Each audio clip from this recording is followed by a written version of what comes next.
What is going on, y'all? Happy Thursday. Welcome back to the channel. My name is Hart, for those of you that don't know.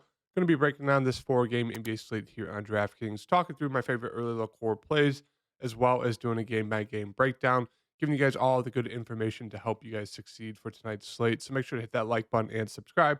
Do appreciate all the support, and hitting that like button really helps out my channel, and I really thank you guys for that. So yeah, check out my Prize Picks video that will be out after this. We are 4-0, 2-0, back-to-back sweeps here on the Prize Pick YouTube videos. Jeez. But yeah, make sure to hit that like button, and I'll see you guys in the breakdown. Before I get into breakdown, I just want to do a quick look at my Twitter. Follow me on Twitter at HeartDFS. But as you can see, another clean 2-0 sweep there, so that's fantastic. And then just to look back at my lineup, I went with Maxey, Barton, Denny, Boucher, Nurkic, Van Fleet, Green, and Dame. Obviously, we got the news that Harden was out, so I wanted to load up on at least Maxey, and then I did have Melton in here in the forward spot, and then I think it was AJ Griffin in the shooting guard spot, and Melton in the forward spot, and then once we got the news that Barton was starting, excuse me, and I thought that Bogdan probably was going to play, and he ended up playing, so I made the correct switch. I think Melton got like 45, Draymond got like 44, so it worked out, but it's still kind of frustrating there, but yeah, Maxey 37, Barton 9. He did terrible. Denny was great, 33. Boucher was solid, 27. Nurkic, I started off super hot and then just really kind of fell off in that second half. So he did a decent 36. Can't really complain about that. Fred was great there, 7% ownership, 51. Draymond Green, 3%. This was so frustrating. The dude played seven first half minutes. Seven first half minutes. 25 overall, and he got 44. He was on pace to absolutely nuke and break the slate at 3% ownership, and he had massive foul trouble. It was just super frustrating there. Still got 44, but could have had a huge night. He could have been in the 60s or 70s with how he was playing. And then Dame, 52% owned, went for 58. So another solid night. One and a half my money there. Excuse me, two and a half my money there. But yeah, I think it was like 7 out of the past 9 or 10 days I've cashed. So nothing huge yet. We're like on the cusp of just a huge takedown. So today we do have 100K to first in this four gamer, which is nice. Surprisingly, I didn't do 50K, especially with the college games on tonight. But in this four gamer, there is no, I guess, blowout potential. Obviously, there always is, but right now Vegas has all these games pretty close. The biggest one in terms of the spread is going to be the Charlotte game versus the Pelicans, which is right now the Pelicans are favored by 8.5. All the others, I think, are 4 points or less. So it's kind of no big blowout risk or huge injuries that we kind of have to uh, you know wait on and see. The only news we have right now that we have to wait on is that the Clippers news with who's going to start. But otherwise, it's a pretty simple normal slate. If you guys want to take the night off, I think this is a solid slate to do it, just because it's a small slate, 4 game slate, college basketball games on. Like, there's no real need to sweat this one. So I do suggest, maybe taking it off. But starting off here with the Knicks versus Orlando. On the Knicks side here, we have Randall Brunson, 9-1 and 7-8. They're kind of the whole offense, pretty much the past 2 months here for the Knicks. I prefer Brunson. He's a little bit cheaper. Sometimes he is a little bit more score independent, but they both have huge ceilings. A decent matchup here versus Orlando. Obviously, Julius had like that career high there, 57 against Minnesota. Didn't do that good against Miami. Obviously, that's a tougher matchup, but I like both of them there in this matchup against Orlando. Barrett is a solid GPP play. It's just one of those things. The past 2 games, that's pretty much what RJ Barrett is. Either he's going to get like 27 minutes and he's going to get limited in a close game for no reason and get you 19 fancy points, or he's going to play 36 and do very well and get you 41. And so he comes in at a great price tag to take a shot on him at that with that upside, but it's super risky. So if you land on him, fine. Or if he's kind of your last piece in and you want to take that GPP risk, I'd say definitely do it. But just know there's that chance he plays like mid to high 20s, maybe even low 30s, and get you like 20, 25 fantasy points. Josh Hart, quickly, they're fine. I don't think there's a need to get to either one of them. And then I do like Mitchell Robinson. I keep harping on the fact that one of these games he's going to actually end up playing well. Orlando, we know, is a bigger team, so we could see mid to high 20s, maybe back into the low 30s minutes for Mitchell Robinson. And we know he has huge upside. Like, he can get a double double. He can get a good amount of blocks. So I do like Mitchell Robinson a good amount tonight. I think this is finally the spot where he's actually going to do pretty solid. And that is it for the Knicks here. Hartenstein, you can always take a shot on him as some value there. He's playing about 20-ish minutes. He's decently productive, and that's about it. On the Orlando side, once again, everyone's kind of priced about right. If I had to land on someone, it'd probably be Fultz or Carter. They're just doing a little bit better recently than everyone else. Paulo's fine. 7.6 is just not the best price tag, but we know he has a little bit of upside. Same thing with Franz. He's been doing decent past 2 games, but I mean, his minutes have been up too. That's what's the good part about him. Before he was kind of like low 30s. Now he's seeing like 35 plus pretty much the past 4 games. So take that with a grain of salt, but his minutes have been up. So I do think there's some interest there. Cole Anthony's a decent play, off the bench, should see about 30 minutes. He's pretty productive. He's, been shooting the ball well. He's been getting rebounds, getting assists. So I don't mind going to him at 5,600. He'd probably be my favorite play here on this Magic side with no Jalen Suggs. Gary Harris should start 4,200. I just don't think there's a need to play him there. It's super, super score independent. And then Mo Wagner getting the backup center on. They're kind of flip flopping between Goga and Mo. So it's hard to trust that. And that's really it. So not a lot of interest for this first game. On to Cleveland and Brooklyn. I have a good amount of interest in this game. It's a game where I don't think a lot of people are going to target just because they think it's a kind of a gross game.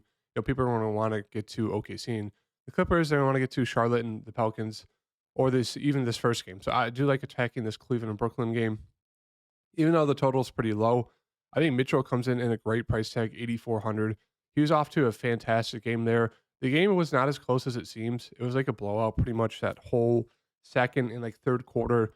And then Brooklyn did come back within like the last 4 minutes of the game and try to make it a game, but they really didn't. So don't read into the score too much there. But yeah, Mitchell looks great. Mobley looks fine. With Allen back, I really just prefer getting to Mitchell, Garland, or Allen at their price tags. They all have solid upside.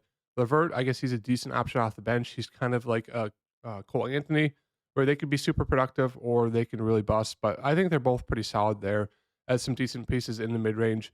In the kind of the value plays, Seti's been hot from three recently, so they've been giving him big minutes. But just know if he misses a few shots, he could get not really get any minutes, or he could just not get any minutes in general, just depending on how this game is going. So definitely keep that in mind. But you could land on these value guys. I think Rubio would probably be my favorite. But yeah, I have a good amount of interest in the big three of Mitchell, Garland, and Allen. A little bit of a Levert, and yeah, I think that Cleveland's a pretty solid team for tonight. On the Brooklyn side, I do like Dinwiddie, but I love Bridges here, 7,400. Prices come down a bit, but we know with Bridges, he's the clear number one option on his team. He's going to be playing close to 40 minutes in a tight game, and he's shooting the ball close to 20 times a game. I mean, this man is averaging, I think he's averaging like 25, 26 points per game since the trade. We know he has 40, 50 plus upside now with him scoring and shooting that much. So I do like him a good amount there at 7,400, even though it's a tougher matchup.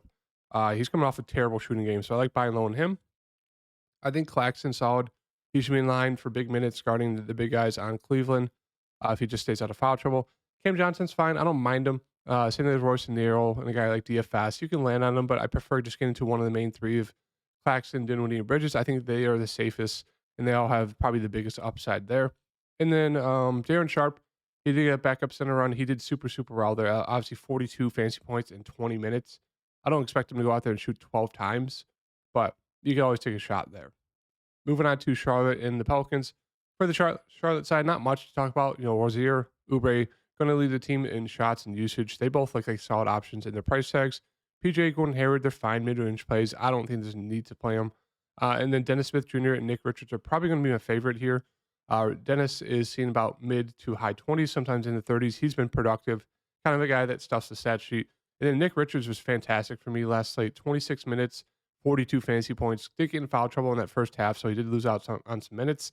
Sometimes they don't close with him as well, so there's that risk there. But 14 points, 17 rebounds, assists, 2 blocks. It's going to be hard not to get back to him here in this spot. Even though JV is a guy that's a bigger center, could definitely get some foul trouble here for Nick Richards, but I love his price tag there. And that's going to be it for Charlotte. On the Pelicans side here, we have Ingram, 9,000, CJ. They both look strong here in this matchup. But I just prefer getting to other guys. So maybe that's what the field is thinking as well. And they could definitely come in low ownership. So keep that in mind. J-Val has been on a hot streak here. 4 straight games of 45 or more fantasy points. But the thing is the minutes, right? It's a fantastic matchup. It seems like he's getting the minutes, but it could be one of those spots where he goes out there, plays 15 to 25 minutes, does not get you there and screws you at 7,100, even in a great matchup. So definitely keep that in mind. He's super foul prone. The minutes are still a huge question mark there. Even though he's got 3 solid games of minutes, I'd say just pump the brakes a little bit. But I still think he's a solid play at 7,100. Just know there's definitely risk going to him. And in terms of the wings, I really see no need to get to these guys. I mean, they're all kind of priced up a little bit too high for me. 6'2" for Trey Murphy, don't love that. Herb Jones 5'9", don't love that. Josh Richardson's just not seeing a ton of minutes. He's floating between 15 to 25, depending on how he's playing. Larry Nance, you could always take that shot. J Val gets in foul trouble. But yeah, right now it's really just kind of the big two, maybe taking a shot on J Val. And then moving on, to OKC.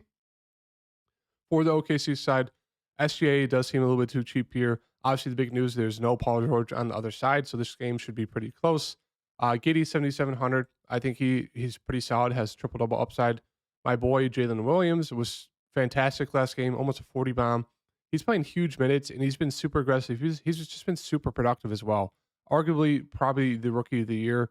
You can make a case for him or Paolo, but yeah, I mean, I love me some Jalen Williams here at 6,700, going back to the wall here. It'll be interesting to see what his ownership is. Rest of the team, sure, you can land on a Dort, maybe even a Joe, but right now it's just kind of the main three for me, and that's it. On the Clipper side, Kawhi Leonard, going to be hard not to pay up for him as the spend up with no Paul George. He does see a little bit of a bump. The minutes are going to stay the same, but he should see more shot attempts, should do more playmaking as well. So I do like Kawhi a good amount. Russ, price about right, 8,000. We know he's huge upside. It just, will the minutes be there? Not really sure. I think we can expect at least 25. If he gets 30 plus, I think he looks solid there at his price tag. Our rest of the team, Zubac, 6,100. The minutes are just super up and down. Definitely a solid GPP play, but there's a risk with those minutes. They'll probably slide Terrence Mann into the starting lineup. I think he's a solid play there, 4,900. Eric Gordon, it's going to be either Eric Gordon or Terrence Mann. Whoever it is, I think is solid. Whoever comes off the bench, I think is solid as value. They'd probably be my 2 favorite plays alongside Kawhi. And then we could look at, you could take a shot on Marcus Morris, even though he's been trash. Bones will probably get some run off the bench. Same thing with Batum, maybe a little bit of Covington, but I don't think there's a need to dip down into any of these guys. Maybe Bones, I think you could definitely take a shot on, but that's about it. And yeah, that's going to do it for the breakdown. Hope you guys liked the video. Make sure to check out my videos coming out later today. And I'll see you guys on Twitter. If you have any questions, make sure to hit me up and, slide my DMs. Let me know what your question is. I'll answer them. Thanks, guys. Peace.